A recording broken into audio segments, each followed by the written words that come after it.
So we're going to extend our talk yesterday about lines and slope and point slope and general standard form and all of that to include parallel and perpendicular lines today. Parallel lines head in the same direction, and they share the same slope. They don't share the same point. Okay, they have different points, but they do share the same slope.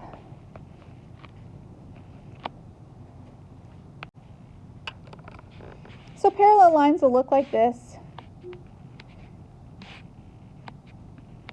They have different points from each other, but they share the same rise over run. So then you've got perpendicular lines. Perpendicular lines make a 90-degree right angle.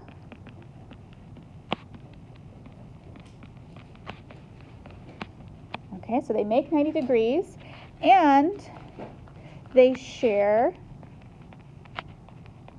opposite, bless you, reciprocal, bless you, opposite reciprocal slopes. That should be something that you learned before.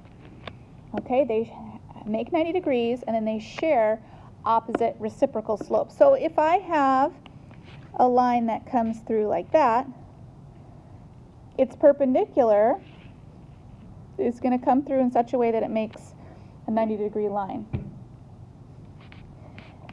And if one of them had the slope 3/5 for its rise over run, what would the other one have a slope of? Yeah, -5/3. That's opposite and it's reciprocal. So it's -5/3. So that's how perpendicular lines work by comparing how the slopes go. So that should be a review, thing you learned in Algebra 2. So let's practice that. Let's use that to do probably 3 examples, I think.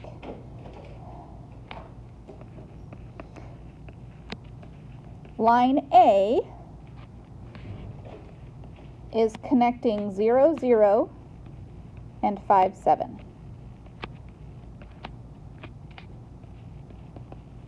Line B is connecting 2, 0 and 12y. So there's a missing number in the sequence there. You've got 7 numbers and then the letter. Okay, and then the directions are find y to make them perpendicular. Find y so that they would turn out to be perpendicular. How is that going to go? So we want to focus first on line A because we know the most about line A.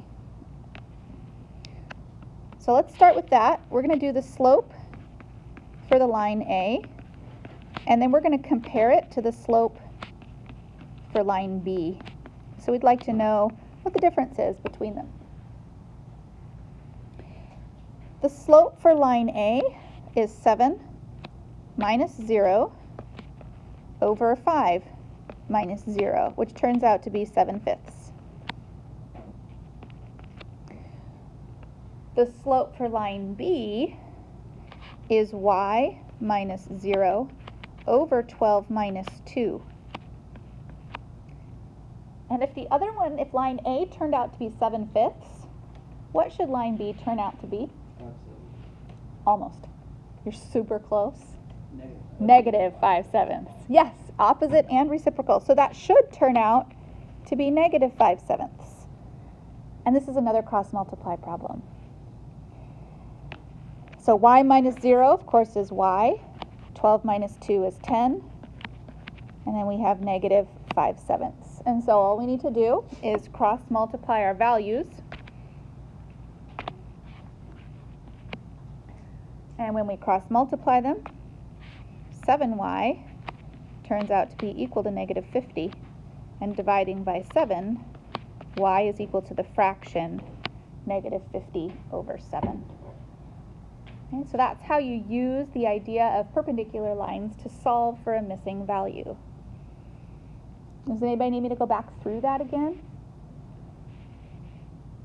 Now, could you repeat that on your own? What if it said find y to make them parallel? Then instead of changing it to negative 5/7, what would you do? Keep it the same, right? Keep it as 7/5. Okay, let's try another one.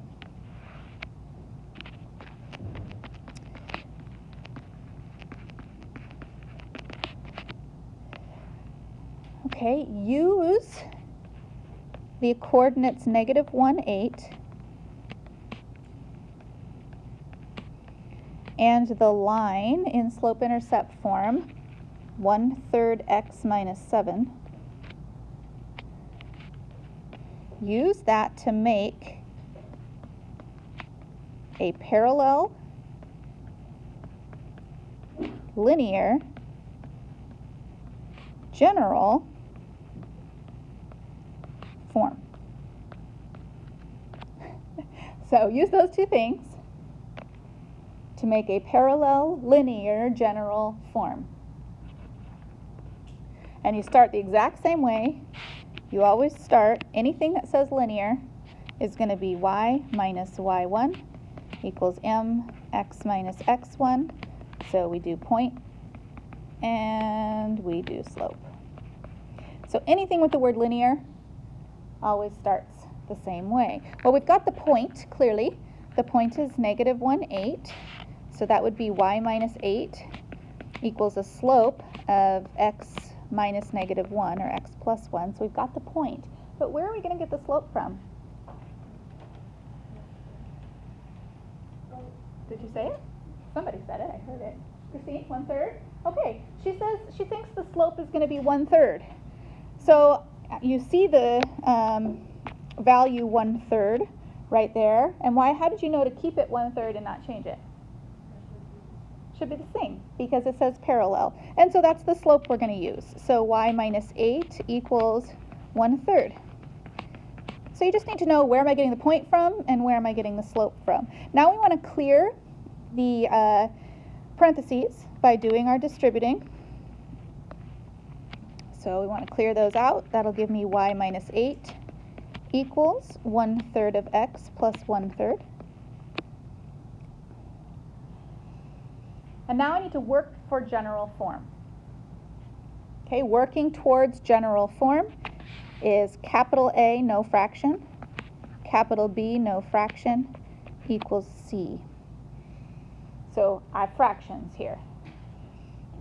So how can I guarantee I won't have any fractions? What could I do to this equation, to all parts of the equation, to make sure?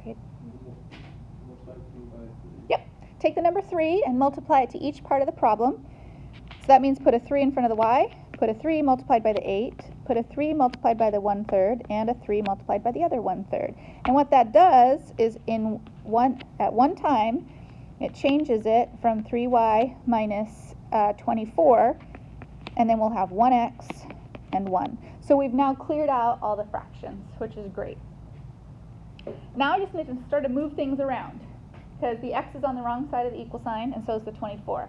So I need to switch places basically with the x and the 24 so that they're on the correct side. So I'll have negative 1x plus 3y, and then I'll have 24 plus 1. So I basically switched the sides there so that it's in the right form. So we've got negative 1x plus 3y equals 25, and that is in general form. Again, some personal preference. Some people really don't want that A, that capital A, to be positive. And so it would be fine to switch all the signs. So have positive 1x minus 3y and make the 25 negative, and that would be fine also. Okay, so that's just kind of a personal preference. Okay, any questions on that one? Parallel, general, linear. We got it all covered. Okay, last one, and then Erin, you can go, okay? All right, so this final one, use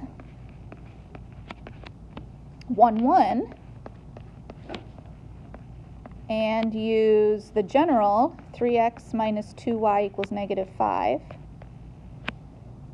Use it to write or to make a parallel linear equation. Doesn't say anything about standard though.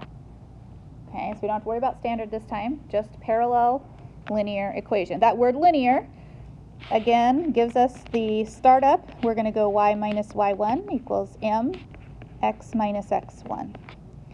Okay, that's the beginning of our linear. Clearly we've got the point, we just need to come up with the slope. So our point would be y minus 1 equals the slope x minus 1. So we've got our point down. Where's the slope going to come from? I mean, last time Christine was like, oh, I see it. It's 1/3. It's right there. But where's our slope going to come from this time? Have to create it? Yeah, what do you mean?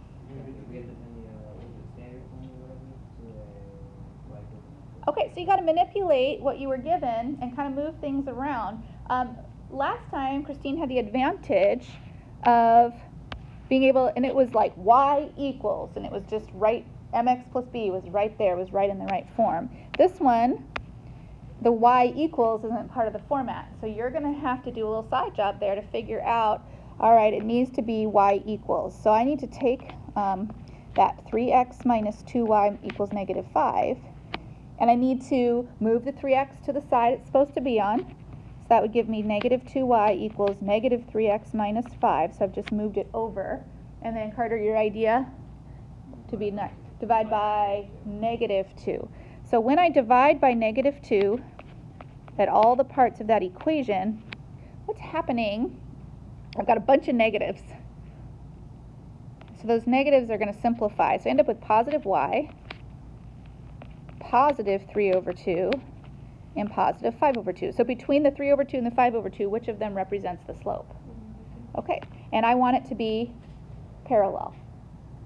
And so parallel means keep it the same. So I'm going to take that 3 over 2 and I'm going to put it into that m position there. So my equation becomes y minus 1 equals the parallel 3 over 2, and that will be x minus 1. Yeah? Why is it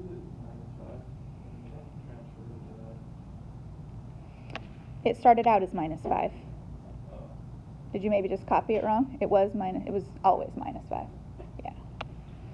Okay, then I'm going to distribute to get rid of the parentheses. So that will give me y minus 1 equals 3 over 2x minus 3 over 2. And the last thing I want to do is to move the 1 to the other side by adding 1 to both sides. So I'll add 1 and add 1. That would be y equals 3 over 2x minus 1/2.